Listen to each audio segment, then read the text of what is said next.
तो फिर एक बार थोड़ा सोच लीजिए, आज मैंने दिन भर में क्या कोई एक नई चीज़ सीखी?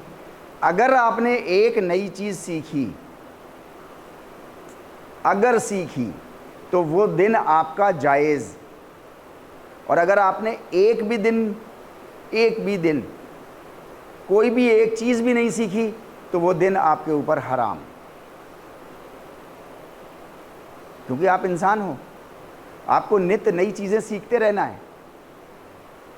इंसान के अलावा, जो बात मैं बोलने जा रहा हूँ उसको बहुत गौर से सुनिएगा, इंसान के अलावा पूरे ब्रह्मांड में कोई और दूसरी जाति नहीं है जिसको नित्य नई चीज़ें सीखते रहना है। आप बताओ, कुत्ते को क्या सीखना है नित्य नया? 5000 साल पहले कुत्ता था, सेम वही कुत्ता आज भी है। 7000 साल की हिस्ट्री है मुर्गी की, मुर्गी 7000 साल की तो मिली है। 7000 साल पहले जो मुर्गी थी, जैसी थी वैसी मुर्गी है, वही डाइट तब भी खाती थी, वही डाइट आज भी खाती। एक कण लेश मात्र भी नहीं सीखा उसने कुछ। शेर जैसा था वैसे ही आज भी है, गधा जैसा था वैसे ही आज भी है। लेकिन इंसान भी क्या वैसे ही है? आप जब पैदा हुए थे तो जैसे भी पैदा हुए थे, जिस कंडीशन में, उसी कंडीशन में आज भी हो? नहीं जी, आज आपको बहुत सेंस है। कुत्ते को ये सेंस नहीं है, पेड़ों को ये सेंस नहीं है, घास फूस को ये सेंस नहीं है। पीपल, बरगद का पेड़, नारियल का पेड़ बड़ा मीन्स बरकत वाला माना जाता है नहीं, बहुत मंगलमय माना जाता है। लेकिन वो हज़ारों साल पहले भी वैसे ही थे, आज भी वैसे ही है। लेकिन 10,000 साल पहले के हमारे आपके पूर्वज, नाना, दादा, दादी, नानी, हमारी फुप्पियाँ, बुआएँ, मौसियाँ गारों में रहती थी। राइट और रॉन्ग? क्या आज हम भी गारों में रहते हैं क्या? नहीं। जब हम कोई चीज़ नई जब हम नहीं सीख पाते और हमको सिखाई जाती है और हम नहीं सीखते, तो हमारे बड़े, हमारे टीचर, हमारे माँ बाप कहते हैं अबे गधे हो क्या? क्यों कहते हैं गधा? इसीलिए क्योंकि वो जब से आया वो ऐसे ही है गधा, वैसे आप भी ऐसे ही हो गधे। मैं आपको नहीं कह रहा आप भी गधे, लेकिन ऐसा बोला जाता है, भाषा है। राइट? दुनिया में अकेला इंसान एक जाति ऐसी है जो रोज एक नई चीज तो सीख ही सकती है हर हाल में। अच्छा, सिर्फ सीखना इंसान का काम नहीं है, ये बहुत इंपॉर्टेंट चीज है नहीं? इसके आगे की जो चीज है, and keep helping others in learning, और दूसरे जो सीख रहे हैं उनमें आप उनकी हेल्प करो। खुद तो सीखो, दूसरा जो हेल्प जो कर रहा है अपना सीखने में, अपनी मदद कर रहा है, वो आप उसकी थोड़ी सी मदद कर दो उसके सीखने में। ये भी जानवरों की या किसी प्लांट का वो नहीं है। आप गूगल पे सर्च करो तो आपको ऐसे चिंपैंजीज मिल जाएंगे जो लैपटॉप पे, कंप्यूटर पे, डेस्कटॉप पे टाइप करते हैं, है नहीं? अभी एक फीमेल चिंपैंजी की डेथ हुई है, 2 साल, सवा 2 साल हो गया उसको, उसका नाम भूल गया, याद आएगा तो बता दूंगा। उसको जो है वो एक छोटा पैराग्राफ, 3.5 लाइनों का एक छोटा पैराग्राफ उसको डिक्टेट करते थे और वो उसको टाइप कर लेती थी चिंपैंजी, और वो 3.5 लाइन का एक छोटा सा पैराग्राफ वो 17 मिनट में लिख लेती थी। आप 17 मिनट में नहीं लिखोगे, आप तो शर्ट से लिख दोगे, ठीक है? वो 17 मिनट में लिख देती थी। राइट? उसने ये तो कर लिया था यहाँ तक का, लेकिन ये वाला काम नहीं कर पाई।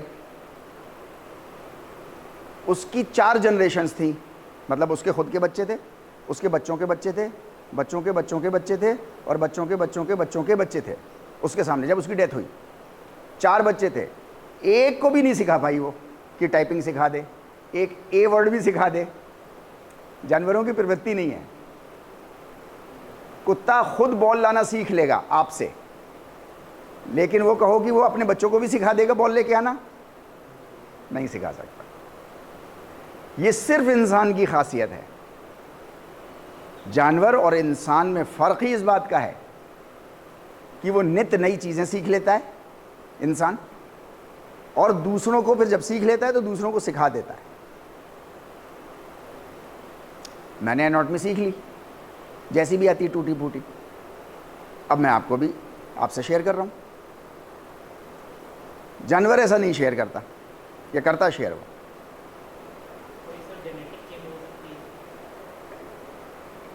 बिरले तो कहीं पे भी कुछ भी मिल जाएगा। मैं तो कॉमन प्रैक्टिस की बात कर रहा हूँ। क्या कॉमन प्रैक्टिस जानवरों में ऐसा ही है? नहीं। क्या प्लांट्स में ऐसा ही है? नहीं। एक स्टार टूट के 10 स्टार्स बन जाते हैं, क्या वो अपने पेरेंट स्टार से सीख लेते हैं सब कुछ? नहीं, कोई नहीं सीख पाता। हम कैसे पैदा हुए थे? क्या हम ऐसे ही ज्ञानी पैदा हुए थे जैसे आज बैठे हो आप ज्ञानी? नहीं, ना मुझको मालूम था, ना आपको मालूम था जब माँ की गोद में थे कि कहाँ शुशु पोटी करनी है। हमें तो ये भी नहीं पता था। राइट और रॉन्ग? आज की डेट में इतने तो ज्ञानी हो गए कि शुशु पोटी कहाँ करनी है नहीं? पहले जो है वो कहीं भी थूक देते थे, कहीं भी। राइट? क्या आज भी ऐसे ही है हमारा स्टेट कि सड़क चलते हम कहीं भी थूक देते हैं? हाँ, ऐसे होते हैं, बहुत से लोग होते हैं, गुटखा खा के बड़े थूक रहे होते हैं इधर उधर। तो कैसे लगते हैं वो आपको? बड़े शरीफ से लगते हैं इंसान, या थोड़ा बुरा सा लगता है? बुरा सा लगता है बेटे?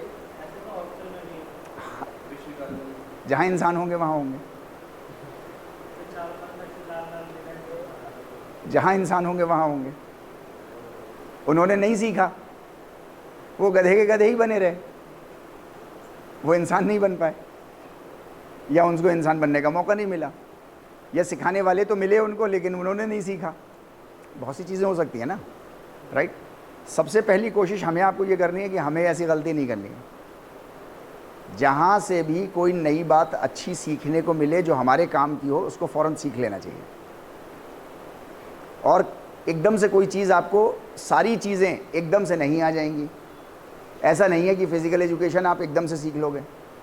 उसके लिए आपको करना क्या है? रोज़ मिनिमम आप टारगेट बना लो। मिनिमम की बात मैं कर रहा हूँ यहाँ पर। रोज़ एक नई बात, ये मिनिमम है। अब डिपेंड करता है, कुछ लोग 10 भी सीख सकते हैं रोज़, कुछ लोग 5 भी सीख सकते हैं, कुछ लोग 15 भी सीख सकते हैं, है ना? लेकिन एक ऐसी चीज़ है, मतलब एक नंबर, एक चीज़ सीखना ऐसी है जो किसी भी स्थिति में आप कभी भी सीख सकते हो, चाहे कितने ही बिजी हो, कितने ही बिजी आपके घर में, चाहे कैसा ही शादी का माहौल या कैसा ही शोक का माहौल, लेकिन 24 घंटे में आपको एक चीज़ तो नई कोई ना कोई सीख ही सकते हो। बस ख़त्म। तो मैं ये कह रहा हूँ कि सीक्रेट है एनाटॉमी और फिजियोलॉजी को जानने का, समझने का, सीखने का, कि रोज़ एक नई बात आप एनाटॉमी की सीख लो। मिनिमम है ये, न्यूनतम स्तर। और फिर जो दूसरा आपका साथी सीख रहा है उसकी थोड़ी सी आप हेल्प कर दो। राइट? राइट। अब हम लोग जो हैं वो एनाटॉमी और फिजियोलॉजी कैसे हम लोग समझते हैं उसको हम लोग समझने की कोशिश करेंगे। ये सारी स्लाइड्स जो जितनी हो गई थी हमारी कल, उतनी कल मैंने आपसे शेयर कर दी थी आप लोगों से। आज जितनी हो जाएंगी उसके आगे की आज मैं शेयर कर दूंगा फिर आपसे, ठीक है नहीं? जहाँ मैं कहूँगा आपसे नोट्स बनाने के लिए लिखिए, तो वहाँ पर आप उतना लिख लीजिएगा, वरना सुनते रहिए, डाइजेस्ट करते रहिए। ये सारी चीज़ें जब आप स्लाइड्स को एक बार गौर से देखना होगा घर पे, आपको कमरे पे एक बार देख लेंगे तो आपको ये सारी बातें याद आती रहेंगी। बीच में से कुछ कनेक्टिविटी टूटती भी नज़र आए तो ऑनलाइन आपकी वीडियोस पढ़ना शुरू हो जाएंगी एडिट हो करके, तो फिर आप उसमें से देखना शुरू कर दीजिएगा, ठीक है नहीं? तो आपको ऑल टुगेदर पूरी तरीके से चीज़ें जो हैं वो आपको रिवाइज हो जाएंगी। देखिए, एनाटॉमी एक तो माइक्रोस्कोपिक लेवल पर सीखी जाती है। माइक्रोस्कोपिक समझ रहे हैं, यानी with the help of microscope. 1590 में पहली बार ये माइक्रोस्कोप ये वाला नहीं, ये वाला तो आज का मॉडर्न माइक्रोस्कोप है नहीं। 1590 में पहली बार, यानी कि 1590 से पहले इंसान जो था वो माइक्रोस्कोप से चीज़ों को नहीं देख रहा था, है नहीं, टेलीस्कोप से देख रहा था।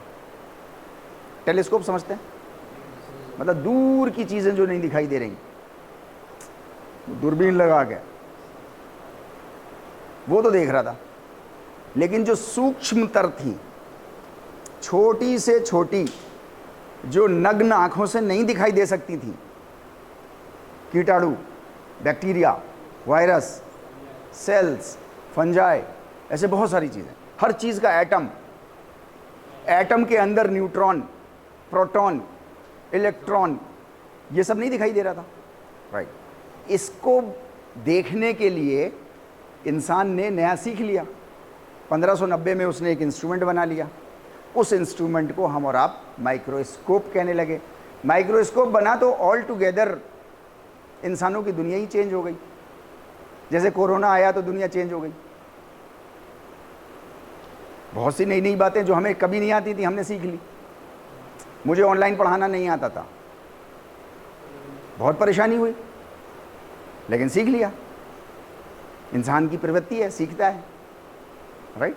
माइक्रोस्कोप बना तो सीख लिया, राइट। तो 1590 में पहली बार माइक्रोस्कोप हमारे आपके जीवन में, हमारे आपके जीवन से मतलब इंसानों के जीवन में पहली बार माइक्रोस्कोप आया। टेलीस्कोप उससे पहले आ चुका था, ठीक है नहीं, राइट। अभी ये मसल का स्ट्रक्चर है, ये मसल जो हम यहाँ दिखाई देते हैं, यहाँ जो देखते हैं, जिससे हम मूवमेंट करते हैं सारे, राइट। बहुत ही खूबसूरत सा अल्ट्रा माइक्रोस्कोप हमको जो है वो इस तरीके का स्ट्रक्चर दिखाता है, बल्कि इससे भी बहुत फाइन। आगे हम लोग जब मस्कुलर सिस्टम पढ़ेंगे तब हम वहाँ पढ़ेंगे कि माइक्रोस्कोप किस लेवल का आपको आपकी मसल्स दिखाता है। नग्न आँखों से तो ऐसे ही देख लो, बॉडी बिल्डर्स दिखाते ही हैं अपनी बेस्ट फिजिक में, राइट। माइक्रोस्कोप में आपको इसका भी सूक्ष्मतर आपको चीज़ें जो हैं वो मसल्स की दिखाई दे जाएंगी। आप देखो बोन हमारी कैसी है, कितनी खूबसूरत है, ये बोन है हमारी। वैसे हड्डी कैसी नज़र आती है? जैसी भी नज़र आती है। पहली बात तो नज़र नहीं आती, जैसी भी हम समझते हैं, राइट। लेकिन आप देखो माइक्रोस्कोप की नज़र से, राइट, ऐसे पैटर्न की तो शर्टें चलती हैं आजकल, नहीं, लेडीज़ के सूट्स चलते हैं ऐसे, नहीं। अब कितना खूबसूरत कॉम्बिनेशन है, ये बोन है हमारी। क्या चीज़? बोन के ऊपर की लेयर हटा दिए, जिसको हम पेरिस्टियम कहते हैं, वो हटा दिया है, और उसके अंदर की ये लेयर है, ठीक है ना। बोन ऐसे ऊपर से नहीं है, ऊपर से तो बिल्कुल ऐसी चिकनी है जैसे ये मेज़ ऐसी चिकनी। ये मेज़ चिकनी ऐसे थी नहीं, इसको तो बाद में रब करके क्लीन करके ऐसा चिकना बनाया गया है, वरना इसका मटेरियल तो बहुत रफ होगा पहले। The same is true with our bones, the same is true with our muscles. Muscles हमको ये ऊपर से जो दिखाई देती है तो स्किन के साथ ऐसे चिकनी सी दिखाई देती है, चमकती भी दिखाई देती है, लेकिन क्या ऐसी चमकती भी होती है जैसी दिखते हैं बॉडी बिल्डर्स की? नहीं, ऐसी चमकती थोड़ी होती है, राइट, राइट। माइक्रोस्कोपिक एनाटॉमी जो हम पढ़ते हैं, तो इसमें दो ब्रांचेस हम एनाटॉमी की पढ़ते हैं, एक साइटोलॉजी पढ़ते हैं और एक हिस्टोलॉजी पढ़ते हैं। साइटोलॉजी होती है स्टडी ऑफ सेल्स, इसको आप लिख लीजिए, cytology study of cells.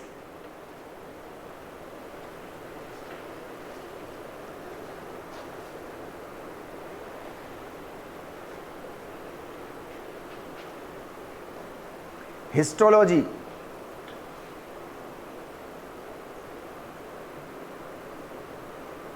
Histology study of tissues,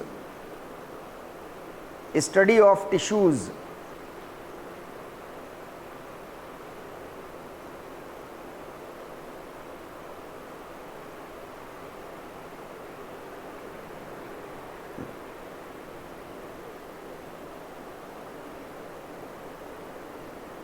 copy pencil बिल्कुल रेडी रखा करो आप। हो गया, राइट। तो देखो अभी हम लोग सिर्फ स्ट्रैटेजी समझने की कोशिश कर रहे हैं। जैसे हम लोग गेम प्लान बनाते हैं ना, कोई गेम खेलने के लिए स्ट्रैटेजी बनाते हैं कि हमें एक गेम कंपटीशन खेलना कैसे है नहीं, इसी तरीके से एनाटॉमी एंड फिजियोलॉजी भी एक चैलेंज है हमारे लिए। उस चैलेंज को लेना कैसे है, तो उसके लिए दो तरह से स्ट्रैटेजी बनाई जा सकती है। एक माइक्रोस्कोपिक लेवल पर, राइट, और दूसरी जो है वो ग्रॉस लेवल पर, ग्रॉस एनाटॉमी। ग्रॉस कहते हैं ओवरऑल को, कहते हैं ना ग्रॉस अमाउंट बताओ, मीन्स आपने चीज़ें खरीदी, 100 रुपये की दाल, 50 रुपये का धनिया, 50 रुपये की हल्दी पिसी हुई, ऐसे करके, और सबसे लास्ट में ग्रैंड टोटल जो होता है उसे कहते हैं ग्रॉस टोटल। ग्रॉस मतलब पूरा ओवरऑल लमसम बताओ कितना हो गया, राइट। तो एक स्ट्रैटेजी तो हमारी माइक्रोस्कोपिक है, उसके अंतर्गत जो है वो दो आती हैं, साइटोलॉजी एंड कौन कौन सी, cytology and histology. Cytology is related with study of cells, histology is related with study of tissues. Very simple. Anatomy इतनी ही सिंपल है, बस मुश्किल नहीं है, लेकिन एक बार में एक चीज़ सीखने की कोशिश करेंगे तो बहुत आसान है, और अगर बहुत सारी चीज़ें एक साथ सीखने की कोशिश करेंगे और अपने से लेवल से ऊपर उठ के सोचेंगे तो फिर बहुत मुश्किल है, और वो दुनिया की कोई भी चीज़ बहुत मुश्किल है, राइट। ओके, दूसरी स्ट्रेटेजी है ग्रॉस एनाटॉमी, ओवरऑल पूरी एक साथ gross anatomy, right. Okay, types of gross anatomy कौन कौन सी हैं, लिखने की ज़रूरत नहीं है, ये तो आपको नोट्स मिल ही जाएंगे यार, इसमें टाइम मत वेस्ट करो, right. Surface anatomy, surface anatomy मतलब ऊपर से ये ऐसे इस वक्त जो दिखाई दे रही है ये सरफेस एनाटॉमी आपको दिखाई, जैसे आपको फेस दिख रहा है तो ये सरफेस एनाटॉमी दिख रही है आपको, फेस की ऊपर ऊपर का सरफेस दिख रहा है बस, ठीक है नहीं। रीजनल एनाटॉमी, रीजनल बॉडी को एनाटॉमिस्ट्स ने, एनाटॉमी के जो एक्सपीरियंस टीचर्स हैं पुराने, उन्होंने जो है वो बॉडी को रीजन में बांटा हुआ है। Head region, thorax region, right, lumbar region, lower region, pelvic region, ऐसे करके तो रीजन वाइज बांटा है।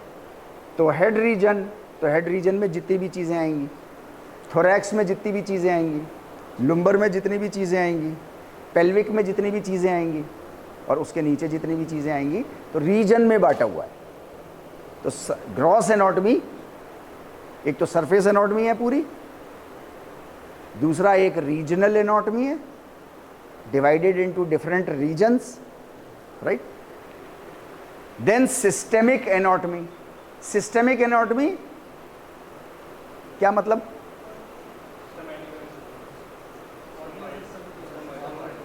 ऑर्गन सिस्टम्स की एनाटॉमी। ऑर्गन सिस्टम्स की anatomy is called systemic anatomy. Systems की एनाटॉमी, सर्कुलेटरी सिस्टम। अच्छा, अब सर्कुलेटरी सिस्टम रीजनल नहीं है, circulatory system is related with the circulation of the blood. अब चाहे वो हेड रीजन में जा रहा हो और चाहे वो पंजे में जा रहा हो, चाहे वो यहाँ आ रहा हो चाहे वो यहाँ आ रहा हो, इससे बहस नहीं है। सर्कुलेशन से मतलब है तो ओवरऑल, लेकिन सिर्फ सर्कुलेशन। स्केलेटल तो सिर्फ स्केलेटल, मसल तो सिर्फ मसल। तो जब हम सिस्टम वाइज पढ़ते हैं एनाटॉमी एंड फिजियोलॉजी को, सिस्टम वाइज, तो उसको हम कहते हैं सिस्टेमिक एनाटॉमी। मैं क्लियर कर पा रहा हूँ बातों को, कोई प्रॉब्लम तो नहीं है समझने में? माइक्रोस्कोपिक समझ में आ रही है, राइट? साइटोलॉजी भी समझ में आ रही है, हिस्टोलॉजी भी समझ में आ रही है, ग्रॉस, रीजनल, सिस्टेमिक समझ में आ रहा है? Very good. यहाँ पर थोड़ा सा एक कन्फ्यूजन में आपका क्रिएट, मतलब ख़त्म कर दूँ, मैं क्रिएट नहीं करना चाहता, वो क्रिएट हो जाएगा हम लोगों को अगर यहाँ क्लियर ना किया हम लोगों ने तो। सिस्टेमिक एनाटॉमी को आम तौर से, सिस्टेमिक एनाटॉमी को आम तौर से हमारे मुंह से जल्दबाजी में निकल जाता है क्या, सिस्टेमैटिक एनाटॉमी, सिस्टेमैटिक एनाटॉमी। अच्छा, क्यों निकल जाता है? क्योंकि हम सिस्टेमैटिक वर्ड तो हमेशा पढ़ते चले आए, बोलते चले आए, भाई सिस्टेमेटिक अंदाज में करो काम को, सिस्टेमेटिक अंदाज में करो काम को, सिस्टेमेटिक तरीके से करो इस काम को, ठीक है नहीं? लेकिन यहां सिस्टेमेटिक नहीं है, ये सिस्टेमिक है। अच्छा, सिस्टेमिक वर्ड आप में से ज़्यादातर के लिए शायद पहली बार आया होगा, चूंकि सिस्टेमेटिक और सिस्टेमिक ये दो अलग अलग वर्ड्स हैं, लेकिन दोनों एक से लगते हैं, जुड़वा भाई बहन से। तो इसलिए जो है वो सिस्टेमिक को अक्सर, चूंकि प्रैक्टिस है पीछे से सिस्टेमेटिक की, तो मुंह से निकल जाएगा सिस्टेमेटिक, ठीक है नहीं? तो ये कन्फ्यूजन आपको हो सकता है, इस कन्फ्यूजन को आप दूर कर लीजिएगा। एनाटॉमी एंड फिजियोलॉजी को सिस्टेमेटिक तरीके से सीखना है, ये सेंटेंस सही है या गलत है? एनाटॉमी एंड फिजियोलॉजी को सिस्टेमेटिक ढंग से सीखना है, ये सेंटेंस अपने आप में सही है या गलत है? गलत है। फिर से बुद्धि लगाओ, फिर से बुद्धि लगाओ। एनाटॉमी एंड फिजियोलॉजी को सिस्टेमेटिक अंदाज में सीखना है, सही या गलत? ये तो सही है। ये तो सही है। सिस्टेमेटिक अंदाज में नहीं सीखोगे तो कैसे सीख पाओगे? सिस्टेमेटिक अंदाज में नहीं सीखोगे तो कैसे सीखोगे? ठीक है नहीं? अच्छा, एनाटॉमी सीखने का एक तरीका सिस्टेमिक एनाटॉमी भी होता है, ये सेंटेंस सही है या गलत है? ये भी सही है। सिस्टेमिक एनाटॉमी को सिस्टेमेटिक अंदाज से सीखना है, सही है या गलत है? ऐसा मुझे आशा है कि आप लोग समझ गए होंगे सिस्टेमेटिक मतलब क्या और सिस्टेमिक मतलब क्या। सिस्टेमेटिक क्या और सिस्टेमेटिक क्या, सिस्टेमेटिक एंड सिस्टेमिक। अभी चाहे हम कितनी प्रैक्टिस कर लें, 3 दिन बाद ये वर्ड आएगा तो आप में से अक्सर लोग निकल जाएगा मुंह से, जानबूझ के नहीं, निकल जाएगा सिस्टेमेटिक। कोई बात नहीं है, निकल जाने दो, गलती हो जाए हो जाने दो, हो जाए उसके बाद पता चल जाए और फिर भी जिद पे अड़े रहे, नहीं मैंने तो सही बोला था, ये गलती होती है। वो गलती नहीं थी, वो तो भाई प्रैक्टिस ही वैसी थी, वो तो अनजाने में बात हो गई। लेकिन अनजाने की बात पता चलने के बाद भी अड़े रहे कि नहीं मैंने सही बोला था, देन इट इज़ ए गलती। तो उसको नहीं होने देना है। राइट तो हमारे पास सरफेस एनाटॉमी है, हमारे पास रीजनल एनाटॉमी है और हमारे पास सिस्टेमिक एनाटॉमी है। यहाँ तक बात है? राइट आपका दूसरा पीरियड मेराज सर का है, वो भी मैं लूँगा आपका। 12:40 तक हम लोग यहाँ साथ में बैठे हुए। राइट अब आप लोग सरफेस एनाटॉमी, रीजनल एनाटॉमी और सिस्टेमिक एनाटॉमी समझ गए? राइट सरफेस एनाटॉमी ऊपर से पूरी ऐसा, आपको इस वक्त मेरा हेड रीजन की सरफेस एनाटॉमी नज़र आ रही है, मतलब नेचुरल अंदाज की एनाटॉमी, नेचुरल जो है नहीं। बाकी मैंने कपड़े पहने हुए हैं, आपने कपड़े पहने हुए हैं, मैंने हाफ आस्तीन की पहनी है, तो आपको यहाँ की सरफेस एनाटॉमी नज़र आ रही है।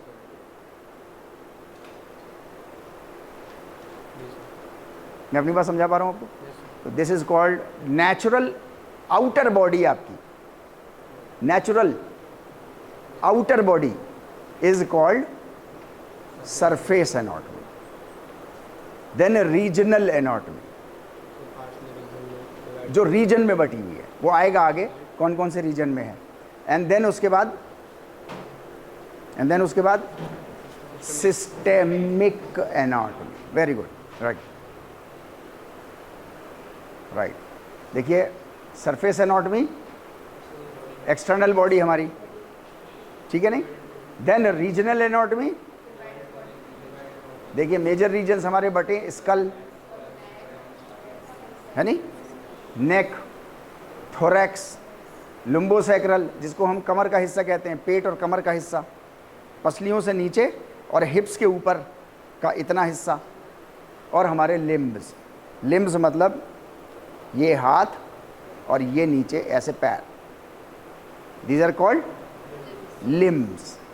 ये हमारे regional anatomy, right. Regional anatomy में इनकी क्या रिलेशनशिप है आपस में? सर की क्या रिलेशन है, आपके सिर की क्या रिलेशन है गर्दन से? अगर गर्दन का कनेक्टिविटी हटा दी जाए तो क्या सिर बचेगा? तो क्या रिलेशन है? कुछ रिलेशन होगा इसका, है नहीं? ऐसे करके तो वो रिलेशनशिप हम उस एनाटॉमी में हम लोग पढ़ने की कोशिश करते हैं, राइट। उसकी मसल्स, उसकी नर्व्स, उसका पूरा स्ट्रक्चर किस तरीके का है, उन सेल्स में खाना कैसे जाता है, ऑक्सीजन कैसे जाती है, कितना परसेंटेज ऑफ ऑक्सीजन जाती है, कितना परसेंटेज ऑफ वेस्ट मटेरियल बाहर आता है, वो सब तामझाम करके पढ़ना। तो ये हमारा सेक्शन वाइज, रीजन वाइज, यानी कि स्कल में क्या होता है, नेक में क्या होता है, थोरैक्स में क्या होता है, लुम्बोसैक्रल में क्या होता है, और लिम्स में कैसे होता है। तो इसको हम लोग जो है वो क्या कहते हैं? Regional anatomy. देन हमारे पास है systemic anatomy, different systems, right. ये आपको ऐसे मिल जाएगा लिखा हुआ। डिफरेंट सिस्टम्स हमारे जो है वो हमारी पूरी बॉडी को बनाते हैं, है नहीं? कल आप लोगों ने बहुत सारे सिस्टम्स के नाम बताए थे, है नहीं? हाँ, जो भी हैं, right. Name of the systems of the body वो आपको पता ही है, आपने बताए थे। कुछ और तक हम लोग पहुंच जाएंगे आज थोड़ा सा, राइट। बीच बीच में हम लोग जो हैं वो सेल्फ एनालिसिस करते रहेंगे कि हमने कितना सीख लिया, ठीक है नहीं?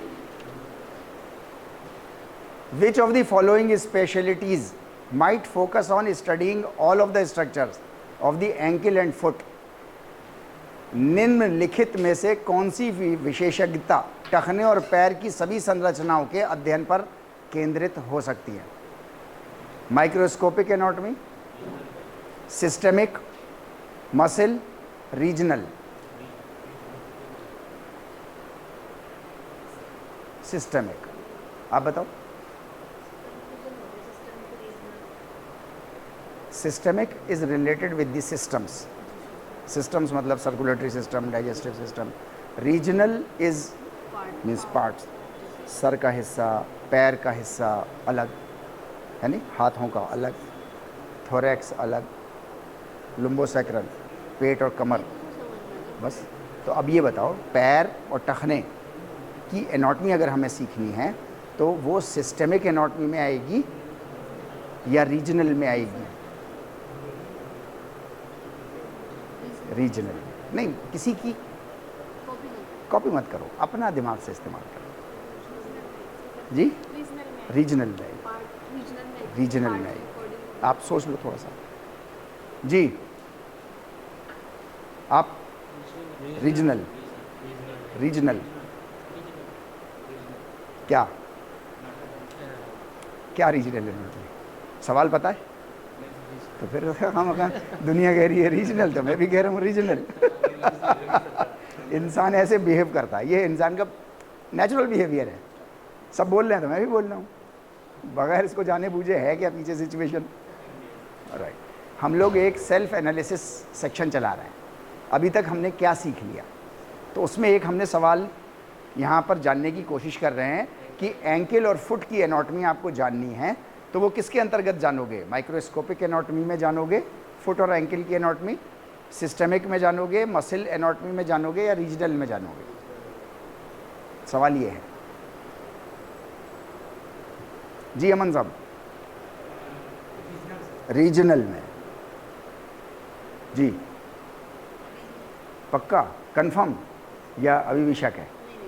पक्का हो गया, ओके। रीजनल एनाटॉमी जी, सिस्टेमिक एनाटॉमी, वेरी गुड। क्या ऐसा हो सकता है कि पूरी क्लास एक तरफ हो और एक लड़का एक तरफ हो और वो सही हो?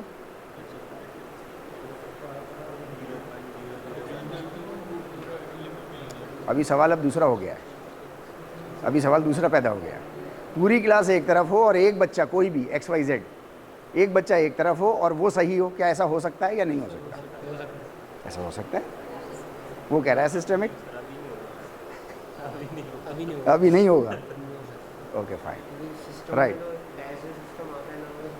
राइट, ठीक है ना।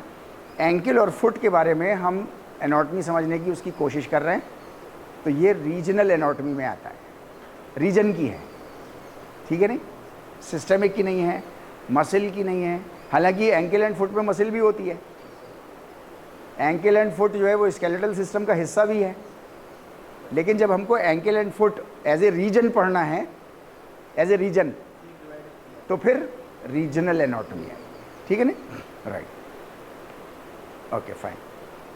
अब दूसरा सवाल हमारे पास है, a scientist wants to study how the body uses food and water during a marathon run is most likely an एनाटॉमिस्ट।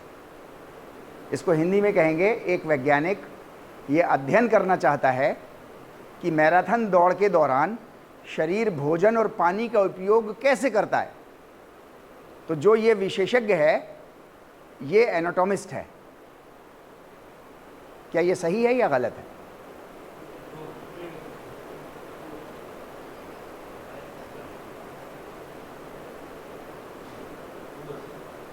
एक साइंटिस्ट मैराथन दौड़ के दौरान खाना और पानी शरीर कैसे उपयोग में लाता है,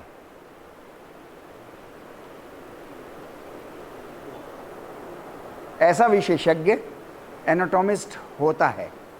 क्या ये बात सही है या गलत है? सही है, सही है, सही है, सही है, सही है। आप ट्रू, सही, आप ट्रू ट्रू ट्रू। देख लो भाई, पूरी क्लास एक तरफ और मैं एक तरफ। हाँ नसीम साहब, हैं? सही नहीं है? लो, अभी हम लोग जो सवाल पूछ रहे थे कि पूरी क्लास एक तरफ और एक तरफ, वही चीज फॉल्स। क्यों है फॉल्स? एनाटॉमिस्ट का काम क्या है? सोचो जरा, एनाटॉमिस्ट का काम क्या है? एनाटॉमिस्ट का काम है एनाटॉमी को समझना, एनाटॉमी को जानना, एनाटॉमी को सीखना, यही मतलब है एनाटॉमिस्ट। एनाटॉमिस्ट का मतलब एनाटॉमी को समझने वाला, ठीक है नहीं। फिजियोलॉजिस्ट का मतलब फिजियोलॉजी को समझने वाला, फिजियोलॉजिस्ट का मतलब फिजियोलॉजी को समझने वाला, एनाटॉमिस्ट का मतलब एनाटॉमी को समझने वाला। एनाटॉमी जो है उसको structure of the body, structure of the body वो एनाटॉमी होती है। तो स्ट्रक्चर ऑफ द बॉडी को कोई जाने तो वो एनाटॉमिस्ट होगा।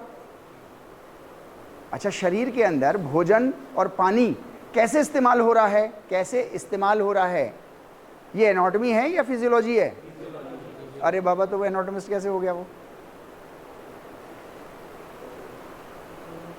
है ना, देखो पूरी क्लास एक तरफ और एक बच्चा एक तरफ, दो बच्चे एक तरफ, हो गया ना अलग, है नहीं।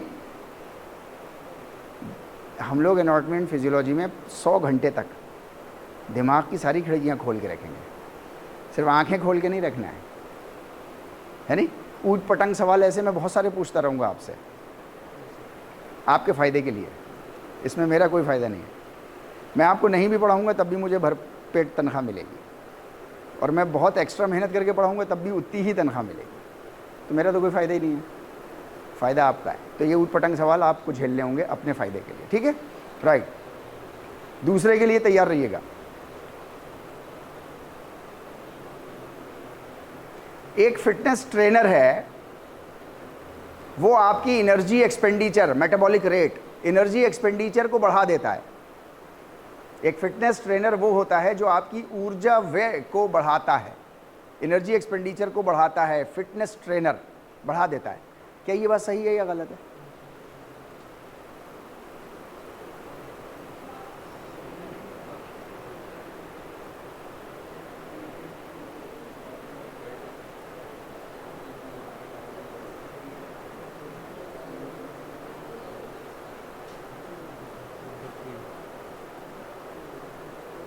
मुझे नहीं पता, मैं तो अनाड़ी आदमी हूँ, आप जो बोल दोगे मैं तो सब, मैं तो गणेश जी की तरह सब हजम कर लेता हूँ, इतना मोटा पेट है मेरा। जी फॉल्स है, आप बताइए। फॉल्स है जी, फॉल्स नहीं पता, फॉल्स। यार एक सेंटेंस होता है फॉल्स एंड ट्रू, एक सेंटेंस होता है सर फॉल्स सर ट्रू, तो दोनों में फ़र्क है यार। सर ना तो ट्रू है ना सर फॉल्स है ऐसा बोलो ना, answer true answer false, sir को क्या को गलत बोल लो, राइट। फिर से क्वेश्चन देख लो, fitness trainer is one who increases your energy expenditure. Fitness trainer वो होता है जो आपकी बॉडी के एनर्जी एक्सपेंडिचर को बढ़ा देता है। जी महाशय, फॉल्स। जी नसीम साहब, हैं ट्रू। यार ये रिसर्च स्कॉलर बैठ जाते हैं तो गड़बड़ कर देते हैं, नहीं पूरी क्लास एक तरफ होती है। ट्रू। हाँ ललित साहब, क्या सही? ट्रू। फिर सोच लो, फिटनेस ट्रेनर वो होता है जो आपकी एनर्जी एक्सपेंडिचर को बढ़ाता है। अबे खुद ही ट्रेनर है, मुर्गा बना दूंगा मैं तुझे। जी अब बताइए क्या, क्यों परेशानी कहाँ हो रही है आप लोगों को समझने में?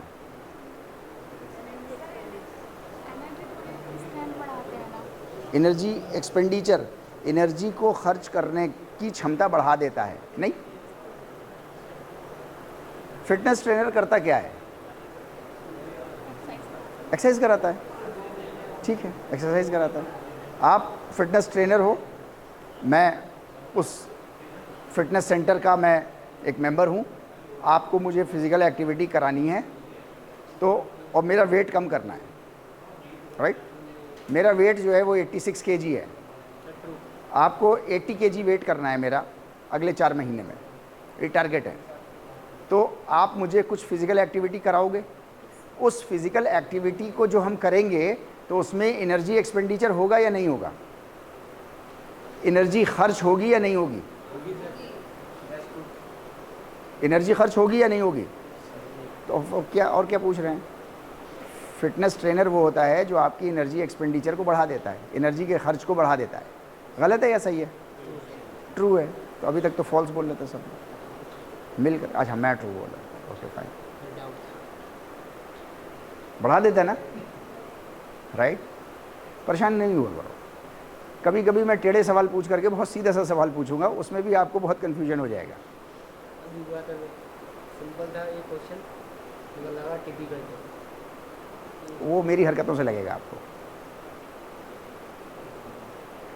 मैं आपको एनाटॉमी से ज़्यादा मैं आपको सोचने का ढंग सिखाना चाहता हूँ। जिस इंसान को सोचना आ गया, हमें सोचना नहीं आता, हम अभी भेड़ चाल में हैं।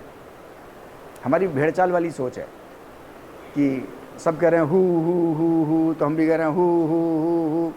सब ताली बजा रहे हैं तो हम भी बजा रहे हैं ताली।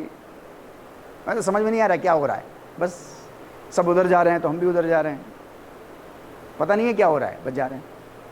नहीं, बैठ के सोचिए, ठंडे दिमाग से थोड़ी देर सोचना आना चाहिए। ये सोचना आने चाहिए के लिए मैं बहुत सी बार क्लास में आपसे बहुत ही कंफ्यूजिंग मीन्स बोलूँगा कुछ, चेहरे पे कुछ और होगा, सवाल कुछ होगा, मैं उसको आपको रखूँगा ऐसे जैसे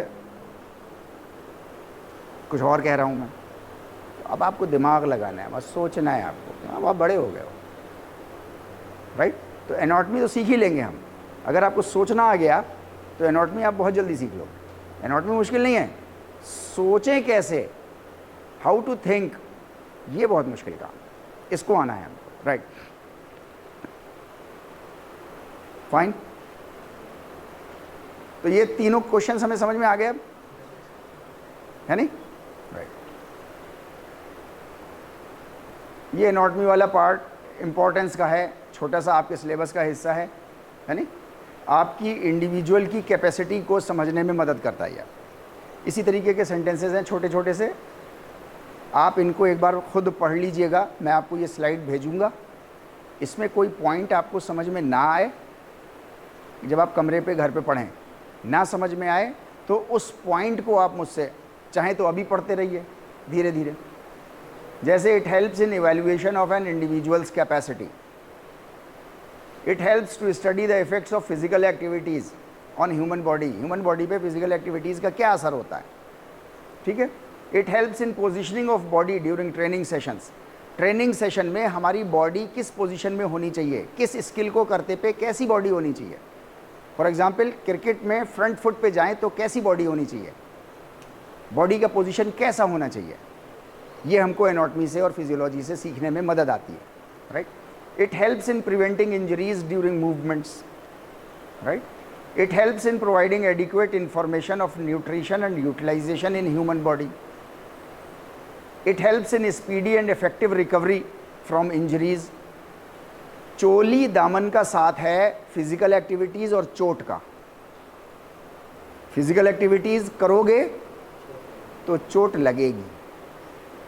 जो लोग ये चाहते हैं कि फिजिकल एक्टिविटी करें तो लेकिन चोट ना लगे, तो वो फिजिकल एक्टिविटी ना करें, और इस प्रोफेशन में तो बिल्कुल ना है।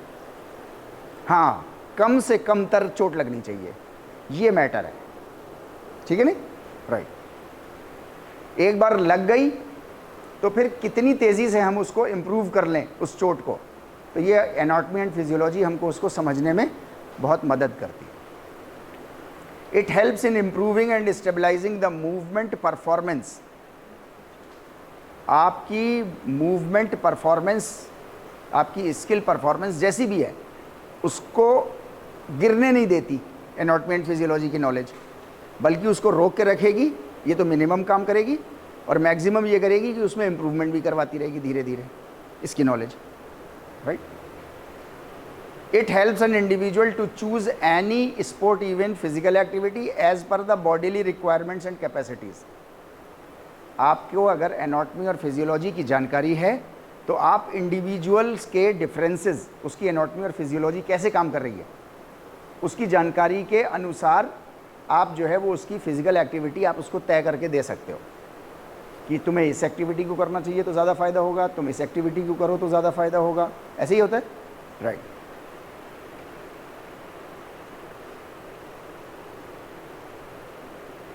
चल जा भाई। It helps in recovery of fatigue occurring during training sessions. Training sessions में आपको थकावट होती रहती है, बीच बीच में आपको एक सेट लगाया आपने, 400 मीटर की एक फुल स्ट्रेंथ रनिंग करी आपने फुल स्पीड, उसके बाद आपको 5 मिनट का रेस्ट दिया गया है, अगला फिर आपको 400 मीटर का लगाना है। तो उतने बीच में आपको किस तरीके से रिकवरी करनी है, अगर एनाटॉमी फिजियोलॉजी की जानकारी होगी तो आप ज़्यादा अच्छे तरीके से कर सकते हो। एक एथलीट है जिसको एनाटॉमी फिजियोलॉजी नहीं आती, एक एथलीट है जिसको एनाटॉमी फिजियोलॉजी अच्छे लेवल पे आती है। तो जिसको एनाटॉमी फिजियोलॉजी अच्छे लेवल पर आती है वो अपनी between the sets, between the training session अपने रिकवरी रेट ज़्यादा अच्छा कर लेगा, क्योंकि उसको बहुत सारे और कॉन्सेप्ट्स भी आते होंगे और उसको कुछ नहीं आता होगा, राइट। वो दूसरों पे डिपेंडेंट रहेगा। जब कोच उसको कुछ बताएगा तो वो करेगा, क्योंकि कोच को एनाटॉमी फिजियोलॉजी आती है, या आप बताओगे तो करेगा। और अगर आप उस दिन नहीं आए, अगर उस दिन कोच नहीं आया, तो वो अकेला थका थका करता रहेगा, राइट।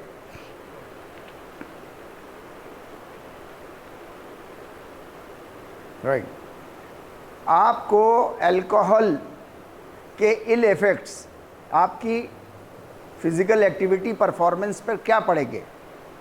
स्पोर्ट्स में आप देखते रहते हैं, सुनते रहते हैं ड्रग्स के बारे में कि ये ड्रग्स बैन हैं, ये ड्रग्स बैन हैं, राइट।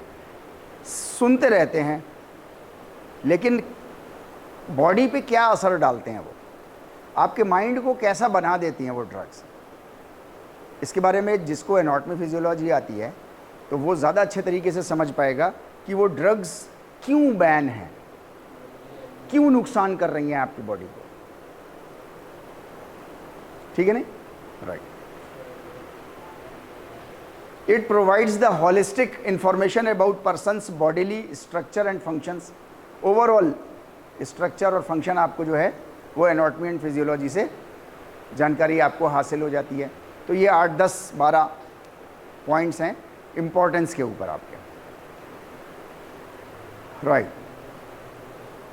नाउ हमारी ह्यूमन बॉडी का बेसिक ऑर्गेनाइजेशन कैसा है मतलब हमारी बॉडी किन चीज़ों से बनी है? आपको क्या लगता है किन चीज़ों से बनी होगी हमारी बॉडी? ऐसे क्यों बोलते हो, इतना खामोशी से बोले, पता नहीं दूसरे को आपको सुनाई दिया इन्होंने जो बोला हैं? 5 एलिमेंट्स से, ये कह रही हैं 5 एलिमेंट्स से, सेल्स से और सेल्स से। जी पंकज साहब, क्वेश्चन नहीं सुना, माइंड कहीं और चला गया। Okay fine.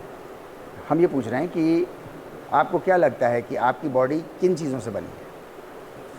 सेल्स से बनी। निखिल साहब, निखिल नाम है, काहे से बनी? सेल से, सेल से, सेल, सेल्स। सब लोग सेल्स वाले हैं। एक ये बच्ची है जो कह रही है 5 एलिमेंट्स से मिलकर के बनी है। ओके, ये कह रही है 5 एलिमेंट्स से मिलकर के बनी है। आप कह रहे हो सेल्स से बनी है। क्या चीज़? स्मॉलेस्ट यूनिट हमारी सेल है। Okay fine. सेल किस चीज़ से बना है? सवाल है ना, सेल किससे बना है? 5 एलिमेंट से। That's it, right. तो हमारे बेसिक एलिमेंट, हमारा जो बेसिक ऑर्गेनाइजेशन है हमारी ह्यूमन बॉडी का, हमारी बॉडी का, राइट, वो 5 एलिमेंट्स हैं। ठीक है, वो 5 एलिमेंट्स से मिल करके फिर सेल बना है। ठीक, राइट। मिट्टी, पानी और आग, अग्नि जिसको हम लोग बोलते हैं, राइट। 3 एलिमेंट्स तो ये हैं। 2 एलिमेंट्स हमारे हवा एंड आकाश। 5 एलिमेंट्स हैं, ठीक है नहीं? मिट्टी, ये जो अर्थ है, राइट। पानी समझ में आता है, ठीक है। फायर, अग्नि, गर्मी, वो भी समझ में आती है। हवा, ये भी समझ में आती है। स्पेस कैसे है? स्पेस क्या मतलब है? हाँ, ज़मीन के अंदर रख दें हम, वो जगह घेरेगी, लेकिन वो स्पेस है क्या? जी, खला बीच में हो।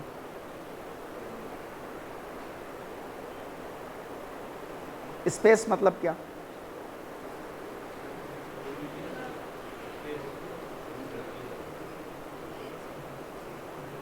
मैं आपसे एक सवाल पूछ रहा हूं, गौर से सुनिएगा और फिर जवाब दीजिएगा।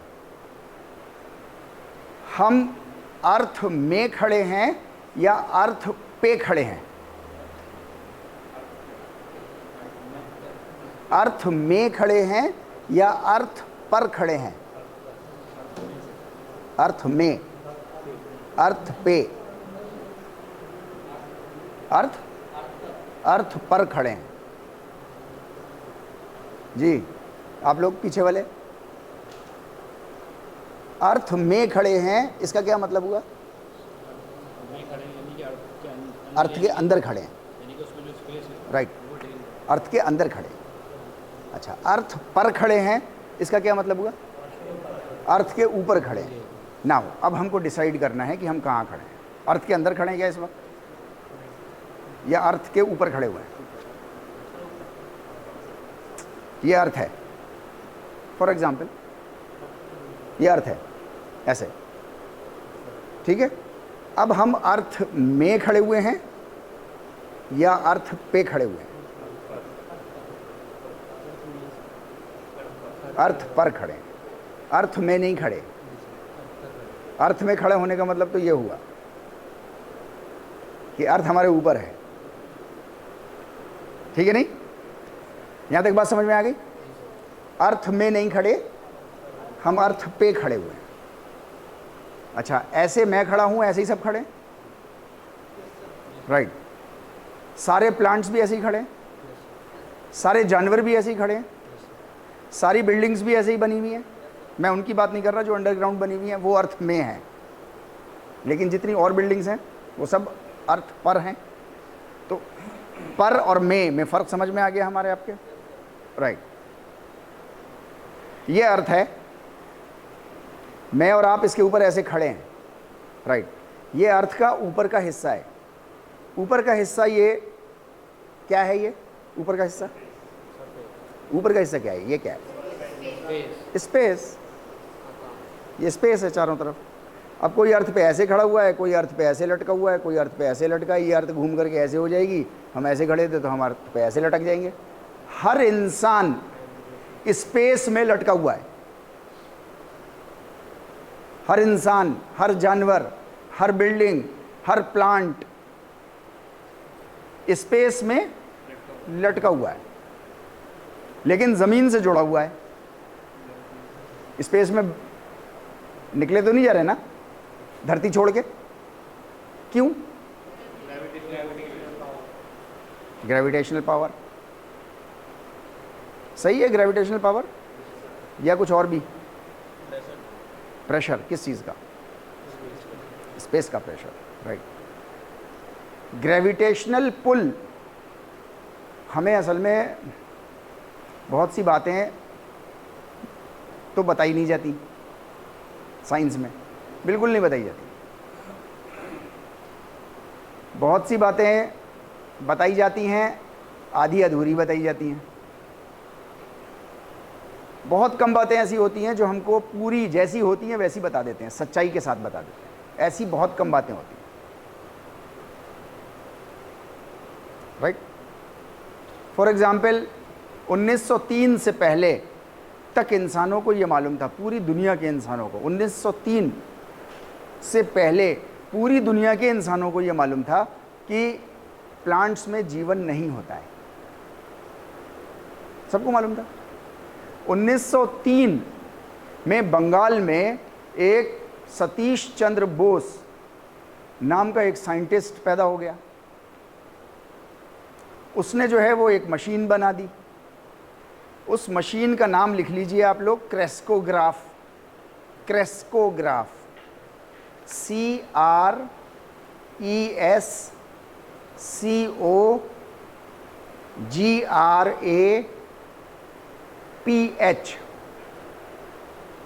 चाहे हिंदी में लिख लीजिए चाहे इंग्लिश में लिख लीजिए, ये आपकी मर्जी। क्रेस्कोग्राफ, CRESCO, क्रेस्को, और ग्राफ की स्पेलिंग तो आमतौर से आती है सबको, GRAPH, क्रेस्कोग्राफ। सतीश साहब ने, कोलकाता के रहने वाले थे, वेस्ट बंगाल के, 1903 में ये मशीन बनाई। और इस मशीन से पहली बार मानव जाति को ये पता चला कि जिस तरीके का जीवन हमारे शरीर में है, सेम इसी तरीके का जीवन जो है वो प्लांट्स में भी होता है। आपने भी पढ़ा है, हाई स्कूल तक पढ़ा है ना। प्लांट एनाटॉमी एंड फिजियोलॉजी में आपने ब्लड सर्कुलेशन भी पढ़ा है उसका, आपने उसका डाइजेस्टिव सिस्टम भी पढ़ा है, आपने उसका एक्सक्रीटरी सिस्टम भी पढ़ा है, आपने उसका सब कुछ पढ़ा है। हाँ, आपके ब्लड का रंग जो है वो लाल होता है, उसके ब्लड का रंग नहीं, ग्रीन होता है। उसके ब्लड को बोलते क्या है? उसके ब्लड को क्या बोलेंगे? क्लोरोफिल। आपके ब्लड को ब्लड बोलते हैं, उसके ब्लड को क्लोरोफिल हैं। सर क्लोरोफिल उसका ब्लड के अंदर एक कंपोनेंट होता है हीमोग्लोबिन। जो ब्लड, हीमोग्लोबिन नहीं बोलते उसको, ब्लड, उसको ब्लड ही बोलते हैं, राइट। हमारे ब्लड का रंग लाल है, उसके ब्लड का रंग हरा है, राइट। जैसा जीवन हमारे अंदर है ऐसे ही जीवन, जैसे इमोशंस हमारे अंदर हैं ऐसे ही इमोशंस उनके अंदर हैं। जैसे हमें प्यास लगती है और पानी मांगते हैं, ऐसे ही वो भी, उनको भी प्यास लगती है और वो पानी मांगते हैं। लेकिन हमारे कानों की क्षमता नहीं होती कि हम उनकी आवाज़ को सुन पाएं। हमारे कानों की एक क्षमता है, 10 डेसिबल से 10,000 डेसिबल तक की हम पावर सुन सकते हैं आवाज़। डेसिबल आवाज़ नापने का तरीका है। जैसे तरल पदार्थ को नापते हैं तो लीटर में नापते हैं, भारी चीज़ को, सॉलिड चीज़ को नापते हैं तो किस में, केजी में नापते हैं। आवाज़ को नापते हैं तो डेसिबल में नापते हैं। 10 डेसिबल से नीचे की आवाज़ होगी तो हमारे कानों को सुनाई नहीं देगी। 10,000 डेसिबल से ऊपर की होगी तो भी नहीं सुनाई देगी। 10,000 से ऊपर की भी होती है, राइट। फॉर एग्जाम्पल, आप जा रहे हैं कहीं सड़क पे, पीछे 10 मीटर 20 मीटर पे बम फट गया। अच्छा, बम की चपेट में आप नहीं आए, बम फटा है लेकिन बम की चपेट में आप नहीं आए, लेकिन उसकी जो आवाज़ थी वो 15 डेसिबल की, 15,000 डेसिबल की थी। आपको सुनाई भी नहीं दिया, आपको पता भी नहीं चला, आपके ऊपर उसका असर भी नहीं हुआ, आप वहाँ से चले गए। बाद में आपको पता चला जहाँ आप खड़े थे वहाँ पर बम फट चुका था, लेकिन चूंकि आपको सुनाई नहीं दिया, आपने कुछ देखा नहीं। अब आप आकर के यहाँ क्लास में बता रहे हो। आप मुझे बताओ, दुनिया का कोई इंसान नहीं होगा जो आपके ऊपर ना हंसे, क्योंकि पागल हो गए हो, दिमाग खराब है, और जबकि आप सही कह रहे हो। क्यों? क्योंकि वो 10,000 डेसिबल से ज़्यादा की आवाज़ थी, आपको नहीं सुनाई दी, और ध्यान आपका वहाँ था नहीं तो आपने सुना नहीं, और आपके ऊपर उसका असर नहीं हुआ। कोई चीज़ उड़ती हुई आपके नहीं पड़ी तो आपको पता भी नहीं चला, आप चले गए गाड़ी चलाते हुए अपनी। ऐसा बहुत से लोगों के साथ हुआ है दुनिया में, राइट। 10 डेसिबल से नीचे की चीज़ नहीं सुनाई दे सकती, 10,000 डेसिबल से ज़्यादा की चीज़ नहीं सुनाई दे सकती। प्लांट्स जो हैं वो 1 डेसिबल से कम की भाषा बोलते हैं, 1 डेसिबल से कम की आवाज़ में बोलते हैं, आपको सुनाई नहीं देगी। अब इसके लिए आपको अल्ट्रा सेंसिटिव मशीन्स चाहिए। जैसे आँखों की कैपेसिटी है, एक बहुत छोटी बहुत छोटी बहुत छोटी तक की देख सकती है, उससे छोटी हो जाएगी तो फिर नहीं देख सकती। उसके बाद आपको माइक्रोस्कोप मशीन चाहिए, बहुत दूर तक की चीज़ें देख सकते हैं, लेकिन बहुत दूर के बाद एक और दूर की चीज़ है उसको नहीं देख सकते, उसके लिए आपको टेलीस्कोप चाहिए। The same is true with this आवाज़, the same is true with this आवाज़। 1 डेसिबल से नीचे की चीज़ अगर आपको सुननी है तो उसके लिए आपको मशीन की ज़रूरत है। किसकी ज़रूरत है? मशीन की ज़रूरत है। उस मशीन को क्रेस्कोग्राफ बोलते हैं। तो प्लांट्स को कभी भूख लगती है और कभी प्यास लगती है तो वो बोलते हैं। हमारे यहाँ, हम में से ज़्यादातर लोग जो हैं वो गांव से ही आए हैं, मैं भी गांव से ही आया हूँ, मेरा पीछे का परिवार गांव का ही है। आज रच बस गए, अभी भी बहुत से स्टूडेंट्स आते हैं वो गांव से ही आते हैं। हमारे यहाँ गांव में जो खेती बाड़ी जो लोग भी करते हैं तो वो लोग सुबह सवेरे 4 बजे जा कर के प्लांट्स को पानी देते हैं, खेत को, फिर शाम को जा कर के देते हैं, राइट। वेस्टर्न कंट्रीज़ में ऐसे नहीं करते वो अपनी खेती के साथ। उन्होंने क्रेस्कोग्राफ मशीन्स लगा रखी हैं, उनकी मशीन्स से उनके कंप्यूटर पे मैसेज आता है कि प्लांट्स को पानी की ज़रूरत है, प्यास लग रही है उनको, वो तब पानी देते हैं। इससे बहस नहीं है, सुबह 4 बजे या शाम को 4 बजे। अच्छा, अब आप मुझे बताओ, प्लांट्स को 4 बजे नहीं है ज़रूरत,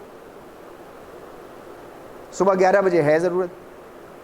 आपने एक खेत किसान है, उसने 11 बजे दिया, एक ने सुबह 4 बजे दिया, किसके प्लांट्स ज़्यादा हेल्दी होंगे? 11 बजे वाले के ज़्यादा हेल्दी होंगे। हमारे यहाँ क्रेस्कोग्राफ को जानते भी नहीं हम, हमारे यहाँ की ईजाद है। हिंदुस्तान कोलकाता में अगर होगा तो हमारी ईजाद है, हमें इसके बारे में पता नहीं है क्योंकि हमको बताया नहीं गया। मैं आपको ये बताना चाह रहा हूँ, बहुत सी बातें ऐसी होती हैं जो हमको नहीं बताई जाती।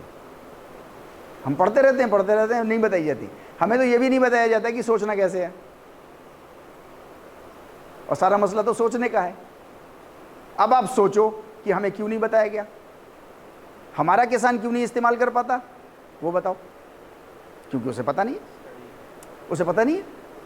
क्यों नहीं पता? क्योंकि उन्होंने आज तक सोचा नहीं, उसकी सोच नहीं। ये पता क्यों नहीं है?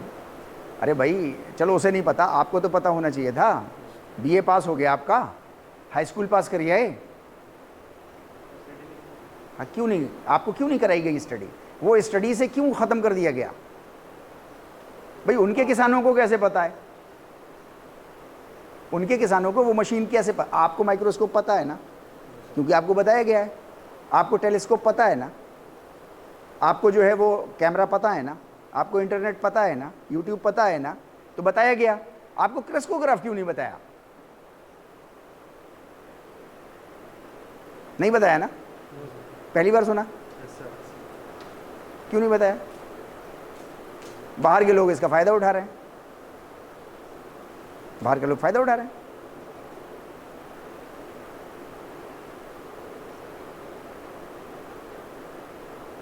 ये सोचिएगा आप क्यों नहीं बताया। लेकिन मैं ये कह रहा हूं आपसे कि बहुत सी बातें होती हैं जो साइंस में चल रही होती हैं, दुनिया में चल रही होती हैं, और आपको नहीं बताई जाती। अब हमारे किसानों की बहुत सा पानी, मतलब लाखों करोड़ों क्विंटलों पानी बेकार जा रहा है, क्योंकि भाई प्लांट्स को आपको ज़रूरत नहीं है पानी की, और ज़बरदस्ती पानी आपको पिलाया जाए तो आपको अच्छा लगेगा या बुरा लगेगा? तो प्लांट्स को भी, जानवरों को भी ऐसी लगेगा, प्लांट्स को भी ऐसी लगेगा। भाई वो उतना ही तो पानी लेंगे ना जितने पानी की ज़रूरत है, बाकी पानी वेस्ट हो गया। उनका पानी जो है वो 80% इस्तेमाल हो गया, 20% वेस्ट हुआ। हमारा 20% इस्तेमाल हुआ, 80% वेस्ट हो गया। पानी की कमी किसके यहाँ हो जाएगी? पानी का स्तर किसके यहाँ गिर जाएगा? नीचे। हमारे यहाँ गिर जाएगा नीचे। हमारे यहाँ गिर गया, 100 से 200 फीट पे पहुँच गया, नहीं पहुँचा, कई जगह तो ख़त्म ही हो गया। सबको पता है, तो मुझे कैसे पता? मैं भी तो गवर्नमेंट का ही एम्प्लॉई हूँ। गवर्नमेंट को कैसे नहीं पता? गवर्नमेंट कोई चीज़ थोड़ी होती है, गवर्नमेंट में इंसान होते हैं। मैं गवर्नमेंट में हूँ। गवर्नमेंट का मतलब प्रधानमंत्री और एमपी एमएलए नहीं, उनके कारकुन भी। मैं उनका कार्यकर्ता हूँ ना, गवर्नमेंट का। मैं किसी पॉलिटिकल पार्टी का नाम नहीं ले रहा, गवर्नमेंट का तो एम्प्लॉई हूँ ना। आज बीजेपी है, उससे पहले कांग्रेस थी, कभी आप आ जाए, चाहे कोई भी आ जाए, चाहे आप पार्टी बना के आ जाना, और मैं यहाँ टीचर रहूँ, तो मैं तो गवर्नमेंट का ही एम्प्लॉई हूँ ना, तो मुझे तो पता है। और मेरे स्टूडेंट्स को भी पता चल गई। मेरे स्टूडेंट्स नेट पे सर्च भी कर लेंगे। सर्च करो ज़रा फट से। हैं बेटे, पहचाना चाहिए। मैं तो कह रहा हूँ, लेकिन नहीं पहुँचाएगी। अरे अब आप सोचो क्यों नहीं पहुँचाएगी पहले, लेकिन क्रेस्कोग्राफ के बारे में देख लो, इंटरनेट इस्तेमाल करो, क्रेस्कोग्राफ के बारे में देख लो। ये हमारा लास्ट है, इसके बाद हम लोग ख़त्म करेंगे। निकालो यार, स्टडी करो। निकला? अरे माता जी इतनी देर लगाओगी? क्या मांग रहा है? Hot spot? यार हॉट स्पॉट भी हमको पता है, क्रेस्कोग्राफ नहीं पता।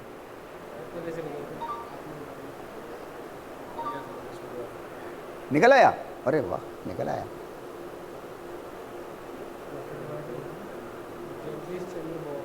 जगदीश चंद्र बोस ने 1903 में पहली बार क्रेस्कोग्राफ बनाया।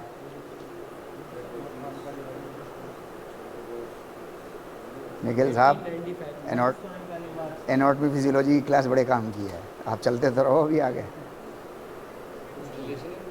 हैं बेटे। किससे? सुभाष चंद्र बोस से? अब वो बताएं, दोनों कलकत्ता के थे, ये पता है। बोस फैमिली के होंगे, हो सकता है। क्रेस्कोग्राफ निकल आया ना? अब पढ़ लिएगा बाद में इसको। तो मैं आपसे ये कह रहा हूँ कि ये एक इंस्ट्रूमेंट हमारे पास एक इंडियन ने ईजाद किया, दुनिया इस्तेमाल कर रही है, हमारे इंडिया में इसके बारे में बताया भी नहीं जा रहा। 80% पॉपुलेशन पानी की प्रॉब्लम से जूझ रही है इंडिया की। भाई हम आप ही तो नहीं जूझ रहे हैं ना सब लोग। पानी की प्रॉब्लम यूँ सॉल्व हो जाएगी, क्रेस्कोग्राफ इस्तेमाल करना शुरू कर दो, क्योंकि खेती में सबसे ज़्यादा पानी इस्तेमाल हो रहा है।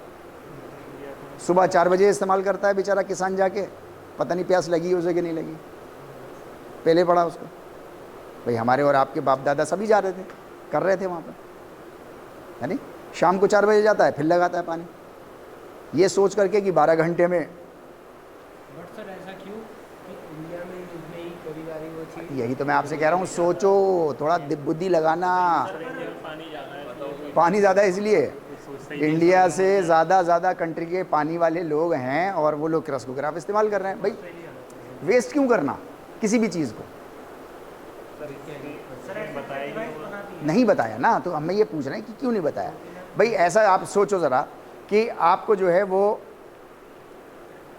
अगर ये नहीं बताया गया कि आज़ादी कैसे मिली, वैसे बताया गया है, लेकिन अगर नहीं बताया गया तो सवाल बनता है ना, भाई हमें क्यों नहीं बताया। तो इतनी इंपॉर्टेंट डिवाइस दुनिया में इस्तेमाल हो रही है, अब तो इसको बहुत एडवांस कर लिया है कंप्यूटर से कनेक्ट करके। जगदीश चंद्र बोस ने जब ये बनाया, एक्सपेरिमेंट करके दिखाया, हिंदुस्तान में भी बाहर भी सब जगह, उन्होंने एक बात लिखी, उनकी किताबें हैं, उन्होंने अपनी किताब में, वो सेंटेंस आपको यहीं मिल जाएगा इंटरनेट पे ही, उन्होंने कहा कि अगर भारतीय नारियों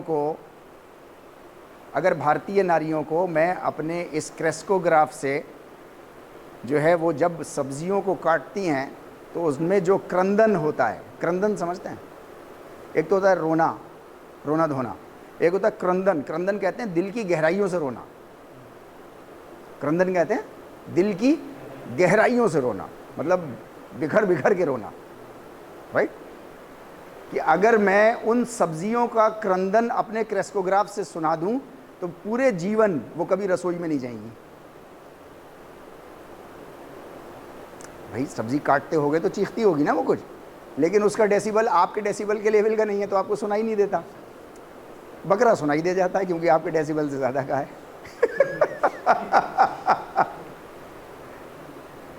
मैं एक बात आपको एग्जाम्पल दे रहा हूँ। तो जगदीश चंद्र बोस बहुत इंपॉर्टेंट बात कह रहे हैं कि अगर मैं क्रंदन सुना दूं तो जीवन भर वो रसोई में नहीं जाएगी, क्योंकि वो भी चीख रही होंगी, चिल्ला रही होंगी बेचारी कटते पे। क्या चीज़? अरे बाबा, तो पेड़ से तोड़ते पे तो चिल्लाई होंगी, तब चिल्लाई होंगी, तो वही सुना दो। चलो, थैंक यू वेरी मच, फिर बात करेंगे।